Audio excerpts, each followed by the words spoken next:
It is important to remember, and I think in a way it gives us the permission to address our grief also for those who are grieving, to work through that grief, and also to come together and support each other really. I spent 23 years with the ambulance service as a paramedic. I left in December of last year and joined the Florence Nightingale Hospice as a bereavement listening lead in January. But I worked through the whole COVID pandemic. Surprisingly, I didn't catch COVID, but actually when I went on annual leave after the end of the 2 years, I caught it on my annual leave. But it was a very challenging time. It's been unprecedented. We've never known a time like it. Yeah, it has been challenging for us, and mainly because oftentimes family weren't able to come in or friends weren't able to come in to support their loved ones in hospital.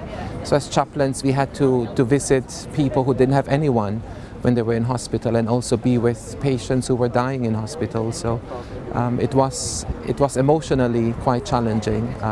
Of course we are used to that, but the volume was new for us as well. So really grateful for the entire chaplaincy team, for Lindsay, our lead chaplain, who left only a few months ago, who led us actually during that time. It's been such a difficult time, and it's so difficult to lose somebody that you love, but actually not to be able to see that person has just made their people's grief just so much worse than you could imagine really. So that's they're desperate for support. I think it's really, really important that we should recognise that sense of community that was generated during the pandemic, and how the nurses worked so unbelievably hard, and hospitals, everybody involved in the health service pulled together to help all of us in the community to get through this terrible pandemic.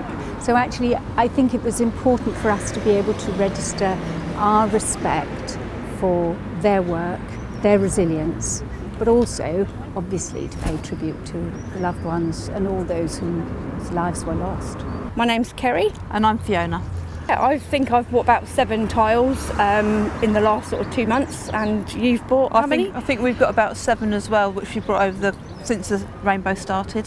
It's 2 years has gone so quick, and to remember not just the people that lost their lives, but also the families and friends, that it's just one big community. So I'm sure many tiles are still available. How do you do it? How do you buy one? You can go online and you click on the tile that you'd like, and you put in your dedication, and you can either buy a whole strip or you can buy an individual tile, and then you pay your money. The rainbow is a symbol of hope, and I think today is not just about remembering what happened over the past 2 years, but it's also about looking forward to the future and the hope that we have that things will get better and are getting better already. I think it's a very fitting monument. I heard it's the first in the country as well, which is makes me even prouder. But no, really great. And I think especially when staff come in here to the hospital in the morning, it's great that we get to see this rainbow and be reminded really of all that it stands for.